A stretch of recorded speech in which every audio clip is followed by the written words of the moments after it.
Ən birinci startapımız 2015-ci ildə universitet zamanı olmuşdu. Orada da biz Getir var türklərdə. O Getir modelini düzəltməyə çalışırdıq. Buradan yəqin izləyən dostlarım da mən həmtəsirlərim görər, yadlarına düşər.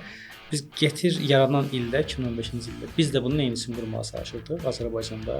Çağırırdılar, en azından bir ikinci görüşə çağırırdılar. Yəni böyük bir inkişaf idi bizim üçün. Peşman oldunuz yəni onlarla davam eləməməyə? Heç peşman olmadım. Hə. Heç peşman olmadım. Nəyə görə? Dedim ki, bir il özümə biraz istirahət verəcəm artıq. Qalib olduq və getdim işdən çıxdım. Dedim ki, biz qalib olmuşuq. Mən unicorn olacağıq. Unicorn olacağıq. Getdim ərizəmi yazdım.